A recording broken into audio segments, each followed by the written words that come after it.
ಜಗನ್ಮಾತೆ ಅಮ್ಮ, ನೀನೇ ಭಕ್ತರ ಬೇಡಿಕೆಯನ್ನು ದಯಪಾಲಿಸಿ ಈ ನಮ್ಮ ಭ್ರಷ್ಟ ಕಷ್ಟವನ್ನು ದೂರ ಮಾಡ್ತೀಯಂತ ನಾನಿನ್ನನ್ನು ನಂಬಿಕೊಂಡು ಹಗಲು ರಾತ್ರಿ ಪೂಜೆ ಮಾಡ್ತಾ ಇದ್ದೆ.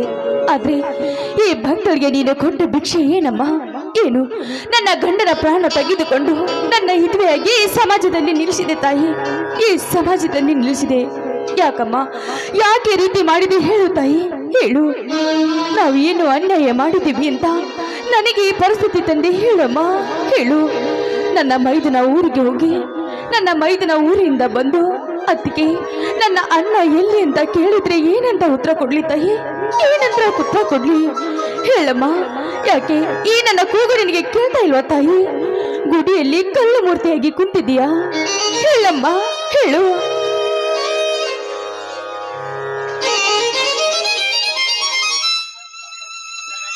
ಅಣ್ಣ ಅತ್ತಿಗೆ ಮೈದುನ, ಬಾ ಮೈದುನ, ಊರಿಂದ ಇವಾಗ ಬಂದೇನಪ್ಪ. ಹೌದು ಅತ್ತಿಗೆ, ಈತನ ಬಂದೆ. ಅತ್ತಿಗೆ ಏನು ನಿಮ್ಮ ಅವಸ್ಥೆ? ಬಿಳಿ ಸೀರೆ, ಅರವಿದ ಕೂದಲು, ಕುಂಕುಮದ ಹಣೆ, ಏನಾಯ್ತು ಎಂದು ಹೇಳೋತ್ತಿಗೆ. ಅಣ್ಣ ಇಲ್ಲಿ ಹೇಳೋತ್ತಿಗೆ. ಮೈದುನ, ಹೇಳ್ತೇನಪ್ಪ, ಹೇಳ್ತೀನಿ. ಅಲ್ಲಿ ನೋಡು ಮೈದುನ, ಕುರ್ಚಿ ಮೇಲೆ ಕೂತಿಕೊಂಡು ನಿಮ್ಮಣ್ಣನವರು ವಿಶ್ರಾಂತಿ ತೆಗೆದುಕೊಳ್ತಾ ಇದ್ರೆ ಅಲ್ಲಿ ನೋಡು ಮೈದುನ. ಅತ್ತಿಗೆ ಏನಾಯ್ತು ಅತ್ತಿಗೆ? ಅಣ್ಣ ಈಗ ಏನಾಗಿದೆ, ಏನೋ ಹೇಳಕ್ಕೆ. ಮೈದುನ, ಹೇಳ್ತೇನಪ್ಪ, ಹೇಳ್ತೀನಿ. ಮೈದುನ, ನೀನು ಈ ಊರಿಂದ 3 ದಿನ ಊರಿಗೆ ಹೋದಾಗ ಆ ಉಗ್ರ ದೇವನ ಸಾಹುಕಾರ ಮನೆಗೆ ನಿಮ್ಮಣ್ಣ ನಾನು ಹಣ ಕೇಳಬೇಕು ಅಂತ ಹೋಗಿದ್ವಿ. ಆದ್ರೆ ಆ ಸಾಹುಕಾರ ಬಾಯಿಗೆ ಬಂದಂತೆ ಮಾತನಾಡಿ ಹಣ ಕೊಡ್ತಿದ್ದರೆ ನಿನ್ನ ಹೆಂಡತಿಯ ಶೀಲವನ್ನು ನನಗೆ ಒಪ್ಪಿಸು ಅಂತ ಸಾಹುಕಾರ ಮಾತಾಡಿದ ಮೈದುನ. ಆ ಮಾತನ್ನು ಸಹಿಸ್ಕೊಲಾರ್ದೆ ನಿಮ್ಮಣ್ಣನಿಗೆ ಅವರಿಗೆ ಕಾದಾಟ ಹತ್ತಿತ್ತು. ಅವಾಗ ನಿಮ್ಮಣ್ಣನವರು ಹೊಲಸು ಮಾತಾಡಿದ್ರು. ಆ ಮಾತು ಸಹಿಸ್ಕೊಳ್ಳಾರ್ದೆ ಆ ಸಾಹುಕಾರ ದೊಣ್ಣೆಯಿಂದ ನಿಮ್ಮಣ್ಣನ ತಲೆಗೆ ಹೊಡೆದು ಬಿಟ್ಟು ಮೈದುನ, ಹೊಡೆದು ಬಿಟ್ಟರು. ಆಗ ನಿಮ್ಮಣ್ಣ ಸತ್ತು ಹೋದ್ರಪ್ಪ ಮೈದುನ, ಸತ್ತು ಹೋದ್ರು. ಅಣ್ಣ ಲೇ ಸೊಕ್ಕಿನ ಮಗನೇ ಉಗ್ರದೇವ, ಎಂತ ಮೋಸ ಮಾಡಿದಲೇ ನಮ್ಮ ಮನೆತನಕ್ಕೆ. ಅಣ್ಣ, ತಂದೆ ಇಲ್ಲದ ಈ ತಬ್ಬಲಿಯ ಸತ್ಯರಾಜನನ್ನು ನಿನ್ನ ಕಣ್ಣ ರೆಪ್ಪೆಲಿಟ್ಟು ಸಾಗಿಸಲು ನಿನ್ನ ಆಯಸ್ಸನ್ನೇ ಶ್ರಮಿಸಿದೆಯಾ ಈ ನಿನ್ನ ತಮ್ಮನಿಗೋಸ್ಕರ. ಅಣ್ಣ, ಇನ್ನು ಮುಂದೆ ಯಾರಿಗೆ ಅಣ್ಣ ಎಂದು ಕರೀಲಿ ಹೇಳಣ್ಣ, ಹೇಳು. ಈ ನಿನ್ನ ತಮ್ಮ ಇನ್ನೂ ಏನೂ ಅರಿಯದ ಹಸುಗೂಸುವಣ್ಣ. ಈ ಮನೆಯ ಜವಾಬ್ದಾರಿ ನನ್ನ ಮೇಲೆ ಹೊರಿಸಿ ನೀನು ಬಾರದ ಲೋಕಕ್ಕೆ ಪಯಣ ಬೆಳೆಸಿದೆಯಾ ಅಣ್ಣ? ನಾನು ಯಾವ ತಪ್ಪು ಮಾಡಿದನೆಂದು ಈ ಕ್ರೂರ ನರಕಕ್ಕೆ ನೂಕಿ ಸಂಸಾರದ ಸುಳಿಯಲ್ಲಿ ಸಿಲುಕಿಸಿ ನೀನು ಸುಖ ನಿದ್ರೆಗೆ ಜಾರಿಯ ಅಣ್ಣ. ತಕ್ಕಿನ ಮಗನೇ ಉಗ್ರದೇವ, ನಿನ್ನು ಕತ್ತರಿಸಿ ಹೊರಬರುವ ನೆತ್ರ ನಾಯಿ ನರಿಗೆ ಉಣಬಡಿಸಿ ಈ ನಿನ್ನ ದೇಹವನ್ನು ರುದ್ರ ಭೂಮಿಯಲ್ಲಿ ಭದ್ರಗೊಳಿಸುತ್ತಿದ್ದರೆ ನನ್ನ ತಾಯಿ ನನ್ನನ್ನು ಜಾರನ ರಕ್ತಕ್ಕೆ ಹತ್ತಿದ್ದಾಳೆಂದೇ ತಿಳಿಯಲಿ ಈ ಸಮಾಜ. ಮೈದನ, ನಿಲ್ಲು ಮೈದನ, ನಿಲ್ಲು. ನಡೆಯದಿರು ಅತ್ತಿಗೆ, ಮದವೇರಿದ ಮದ್ದಾಣಿ ಅಂತಿರುವ ಈ ನಿನ್ನ ಮೈದನನ್ನು.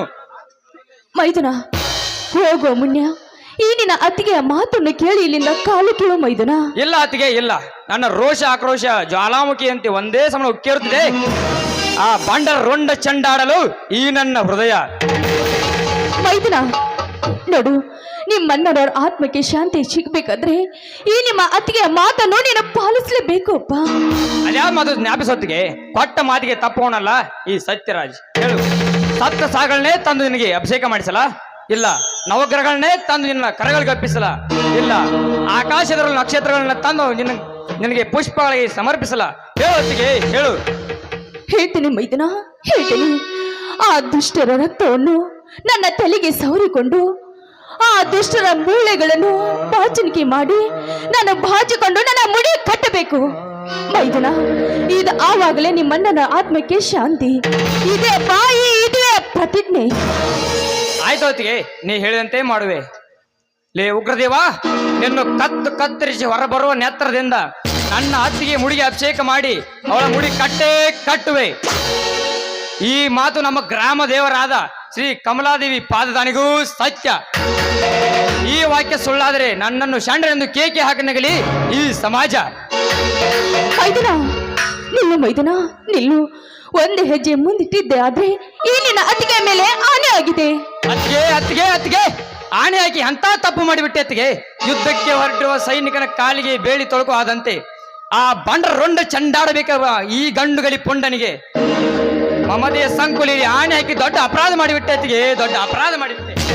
ಮೈದುನ ನೋಡು, ಚಿರ್ಚೆ ಬೇಟೆ ಆಡ್ಬೇಕಾದ್ರೆ ಹೊಂಚು ಹಾಕಿ ಅದೇ ಚಕನೆ ಹಾರಿ ಬೇಟೆ ಆಡುತ್ತೆ. ಹಾಗೆ ನೀನು ಬೇಟೆ ಆಡ್ಬೇಕಾದ್ರೆ ಆ ಸಮಯ ಸಾಧಿಸಿ ಬೇಟೆ ಆಡ್ಬೇಕು ಮೈದುನ. ಸಮಯ ಸಮಯ ಸಮಯ ಆ ಸಮಯ ಯಾವಾಗ ಬರ್ತತ್ತಿಗೆ ಅಣ್ಣನ ಸಾವಿಗೆ ಕಾರಣಭೂತರಾದ ಆ ಸೊಕ್ಕಿನ ಶ್ರೀಮಂತರ ಅಟ್ಟಹಾಸ ಮುಂದುವರಿಯುತ್ತಿರುವಾಗ ಸಮಯವೆಂದು ಸೋತು ಶಂಡ್ರಂತೆ ಕುಳಿತಿರ್ಬೇಕಾತಿಗೆ ಹೇಳತ್ತಿಗೆ ಹೇಳು ಮೈದುನ. ನೋಡಪ್ಪ, ಆ ಸಮಯ ಬರುವವರೆಗೂ ನಿನ್ನ ಆಕಾಶವನ್ನು ಸಹಿಸಿಟ್ಟುಕೋಬೇಕು ಮೈದುನ. ಅಲ್ಲಿವರೆಗೂ ಸಮಾಧಾನಲೇ ಇರಬೇಕು. ಬಾ ಮೈದುನ, ಊರಿನ ಬಂದು ತುಂಬಾ ಹೊತ್ತಾಯ್ತು. ಕೈ ಮುಖ ತೊಳ್ಕೊಂಡು ಊಟ ಮಾಡುವಂತೆ. ಅತ್ತಿಗೆ ಯಾಕೋ ಹೊಟ್ಟೆ ಸರಿ ಇಲ್ಲ, ಆನಂತರ ಊಟ ಮಾಡುತ್ತೇನೆ. ಬಾರಪ್ಪ, ಮೊದಲು ಸ್ನಾನ ಮಾಡುವಂತೆ, ಆಮೇಲೆ ಊಟ ಮಾಡುವಂತೆ. ಬಾ ಮೈದುನ. ಆಯ್ತು ನಡೀರಿ ಅತ್ತಿಗೆ.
ಸದಾ ಸತ್ತು ಸುಡುಗಾಡು ಸೇರಿದಲ್ಲ ಸದಾ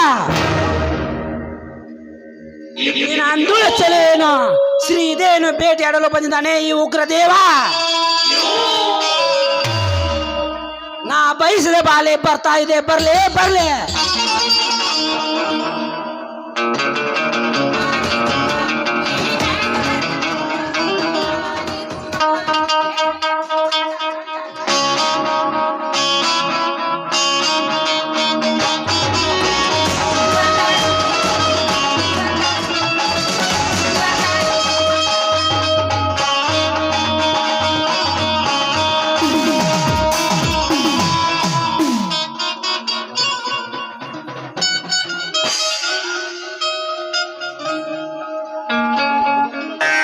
ಯಾರು? ನಾನು ಶ್ರೀದೇವಿ ಉಗ್ರದೇವ. ಓಹೋ ಶ್ರೀಮಂತರೇ, ನಾನು ಮನೆಗೆ ಹೋಗ್ಬೇಕು, ದಾರಿ ಬಿಡಿ. ದಾರಿ ಬಂದಿಲ್ಲ ಶ್ರೀದೇವಿ, ನೀನ ಶೀಲವನ್ನು ಸವಿಯಲು ಬಂದಿದ್ದಾನೆ.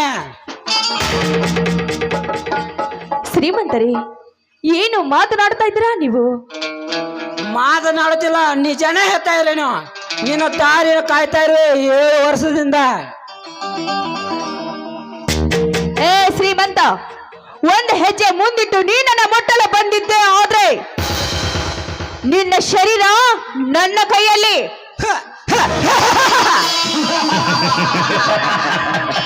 ನನ್ನ ಸೀರೆಯಲ್ಲಿ ಕಟ್ಟ ಮಾಡಲು ಆ ಬ್ರಾಹ್ಮಣನಿಂದ ಸಾಧ್ಯವಿಲ್ಲ, ಅದು ನಿನ್ನ ಬಾಲೆ.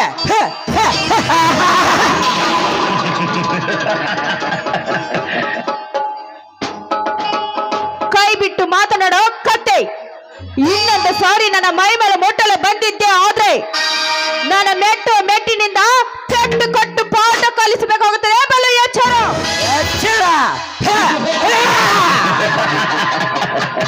ನನಗೆ ಎತ್ತರ ಹುಚ್ಚ ಹೆಣ್ಣೆ.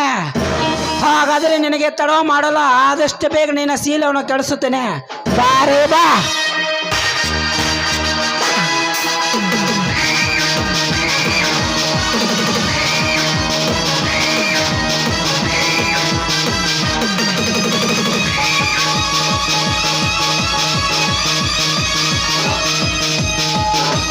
ಲೇ ಬಂಡ ಬೋಳಿ ಮಗನೇ, ಕೈ ಬಿಡು ಈ ಬಡಪಾಯಿಯನ್ನು.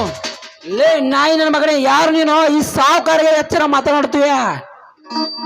ಲೇ ಉಗ್ರ, ನಿನಗಷ್ಟೇ ಅಲ್ಲ ನಿಮ್ಮಪ್ಪನಿಗೂ ಹೀಗೆ ಮಾತನಾಡ್ತಾನೆ. ಇಂಥ ಹೇಸಿ ಕಾರ್ಯಕ್ಕೆ ಕೈ ಹಾಕಿದರೆ ಹೇಸಿಗೆ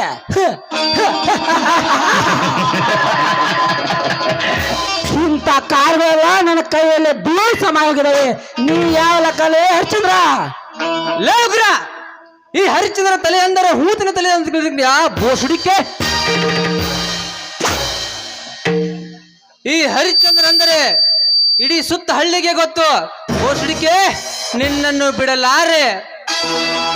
ಲೇ ಕುತ್ತೆ, ನೀ ಹಳ್ಳಿ ಗೊತ್ತು, ಇಡೀ ಜಿಲ್ಲೆಗೆ ಗೊತ್ತು ಈ ಉಗ್ರ ದೇವನ ಹವಾಯಿ ಅಂದ್ರೆ ಅಂತ.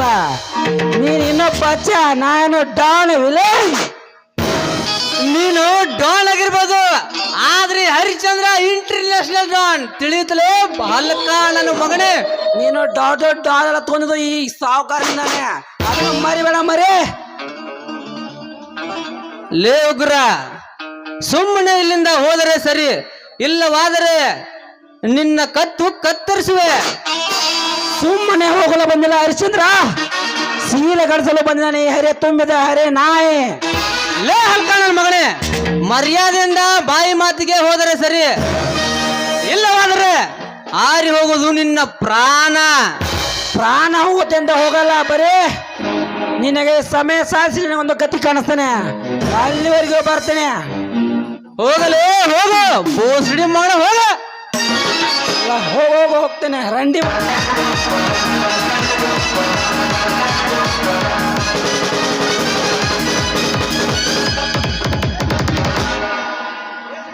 ನೋಡಪ್ಪ, ಆ ಪಾಪಿ ಕೈಯಿಂದ ಪಾರು ಮಾಡಿದಕ್ಕೆ ಆ ದೇವರು ನಿನ್ನನ್ನು ಚೆನ್ನಾಗಿ ಇಟ್ಟಿರ್ಲಿಪ್ಪ. ನಿನಗಷ್ಟೇ ಅಲ್ಲಮ್ಮ, ಈ ಕನ್ನಡ ನಾಡಿನ ಹೆಣ್ಣು ಮಕ್ಕಳು ಯಾರೇ ಆಗಿದ್ರು ಕಾಪಾಡುವುದು ನನ್ನ ಜವಾಬ್ದಾರಿ. ಆಗ್ಲೇಪ್ಪ, ನಾನಿನ್ನು ಹೋಗಿ ಬರ್ತೇನೆ. ಆಯ್ತು, ಹೋಗಿ ಬನ್ನಿ. ಬಲಾತ್ಕಾರ